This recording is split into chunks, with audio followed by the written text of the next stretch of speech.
Despite significant bipartisan support in the House, Senate Majority Leader Mitch McConnell's efforts to hold a vote on increasing the stimulus check from $600 to $2,000 have gotten a little complicated.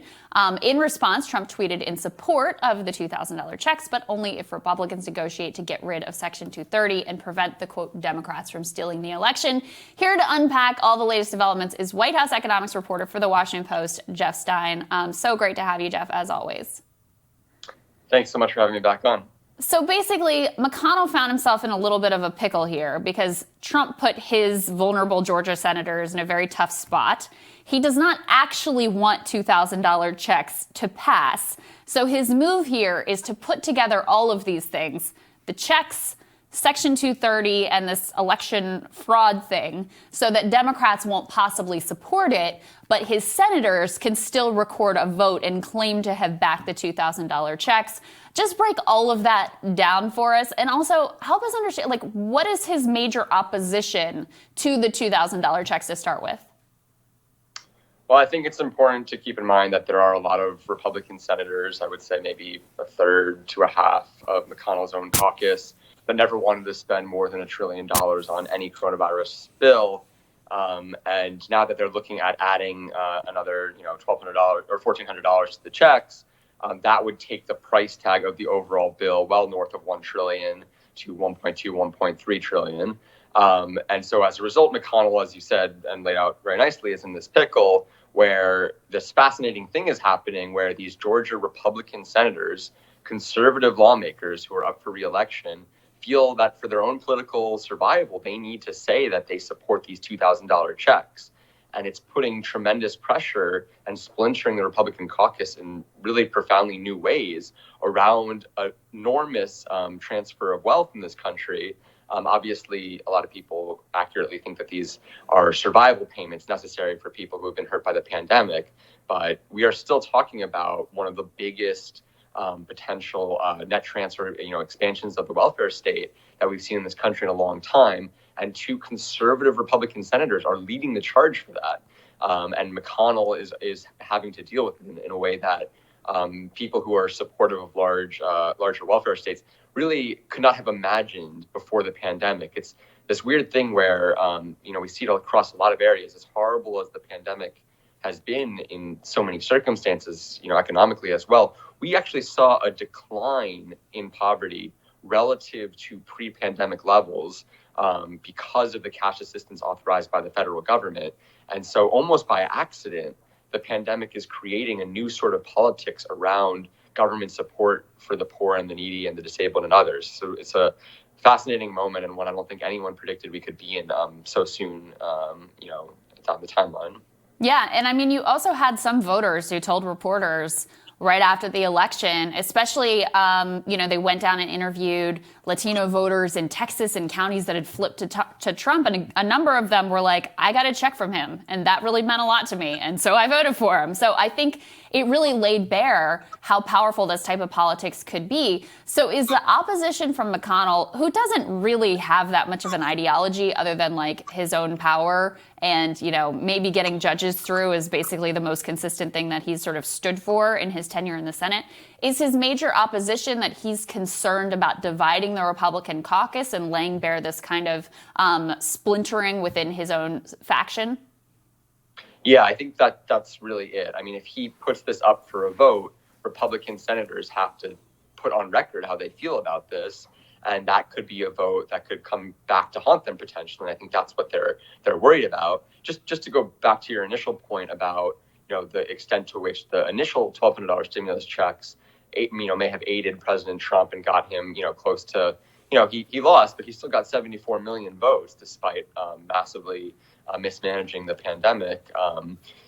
This is, I think, as someone who covers economic policy for a living, we don't see economic policies implemented by the federal government have such an unbelievable cultural resonance and impact as the stimulus checks have had.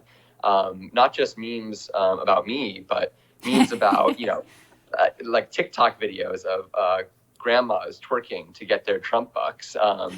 It's become a cultural phenomenon sensation because people are not used to the federal government tangibly and materially helping them so swiftly and in such a concrete material way. And when we look at like the most read stories on the Washington Post or elsewhere, I mean, this is not any internal secret, it is unbelievable that every day readers are so desperate and hungry to know what the fate of these stimulus checks is. I'm sure you guys see it in the videos you post too. And the reason is because it made a huge difference in a lot of people's lives, and is part of this change we're seeing in the politics of welfare during the pandemic. And McConnell is caught in the middle of that shift. It's been very interesting. A lot of Democrats get understandably upset when you call Trump sort of a new kind of economic Republican. But the reality is he did upend a number of Republican orthodoxies. At the same time, you're seeing this populist economic left insurgency on the Democratic side as well. And are we seeing, we've had 30, 40 years of sort of Reagan, Thatcher consensus in the West. And is that beginning to split apart, in part because of Trump and in part because of Sanders and others? But is this stimulus checks debate a breaking of that dam is something I'm trying to keep an eye on. Well, I think that's really interesting. And I mean, you know how I look at this, I sort of like find it unconscionable that anyone is opposed to this. But the other way of looking at it, if you turn the sort of prism the other way, under any previous administration, not a single Republican would have backed $2,000 direct checks to American citizens. Like, certainly if this was Hillary Clinton in the White House right now, there is no way that any of them would even entertain the notion for 1 second, and she wouldn't be so bold as to propose it. Now, Trump has sort of like stumbled into this position at the last moment in this very haphazard way, probably just because he's pissed off at Mitch McConnell. But that doesn't take away from the fact that it is a remarkable thing to see, 43 Republicans in the House and a significant number in the Senate, including the two who are most vulnerable on the ballot next month, saying, yeah, we will back this massive, spend going directly to people, something that really hasn't happened before. It'll be fascinating in particular to see what happens in the, if it's not Trump, in the 2024 Republican presidential primary. I think a lot of people think Republican Senator in Missouri, Josh Hawley, who has become obviously, this massive outspoken proponent of another round of large stimulus checks. There is a sort of conservative argument, or almost like a quasi-libertarian argument, that echoes sort of the Milton Friedman case for UBI, which is that, the government is full of bureaucrats and all these systems that we set up, that the government sets up to help people out of poverty, that this just creates more bureaucracy, more government largesse, and that just directly giving money to people is there's almost like a quasi-libertarian argument for that.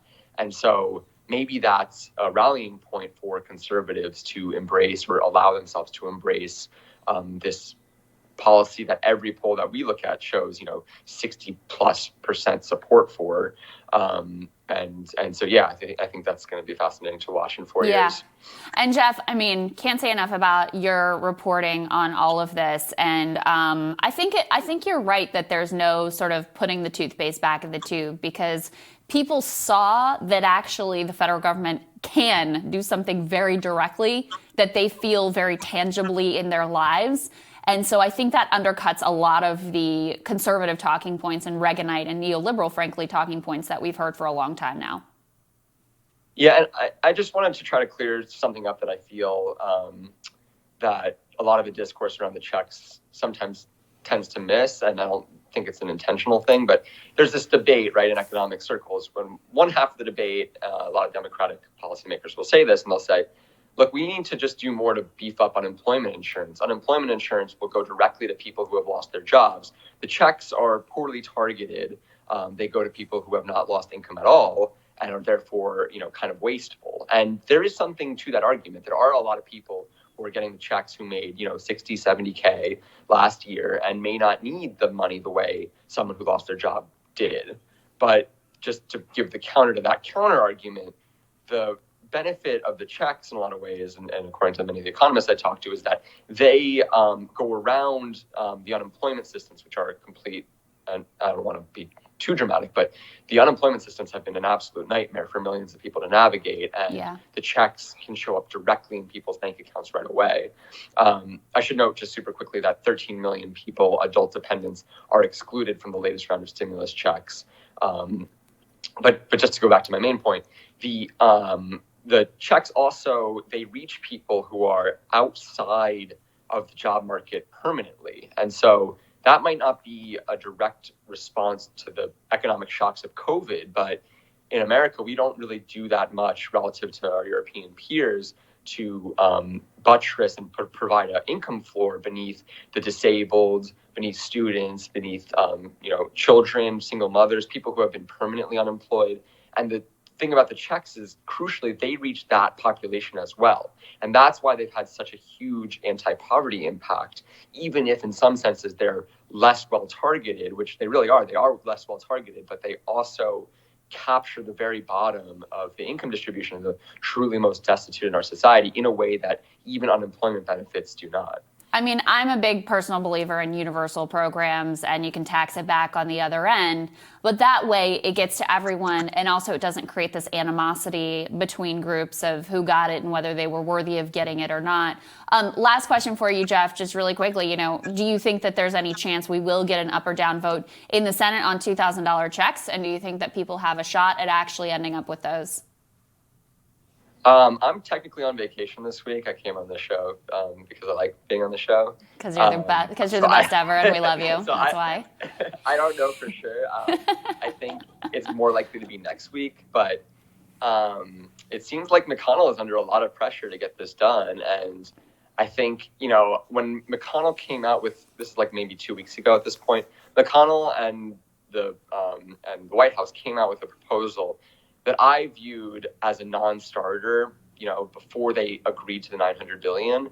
And looking back in retrospect, that move was really a move designed to show McConnell's right flank that he was trying to do something that was more conservative, but ultimately he got to the $900 billion. And it was almost like a feint, to show that he was serious. And I don't have any inside knowledge, so this is speculation, but it seems certainly within the realm of possibility that what McConnell said yesterday is, again, an attempt to show his right. Hey, I'm not just going to give in to this $2,000 checks. I'm still, to Ted Cruz and Mike Lee, I'm still fighting this fight.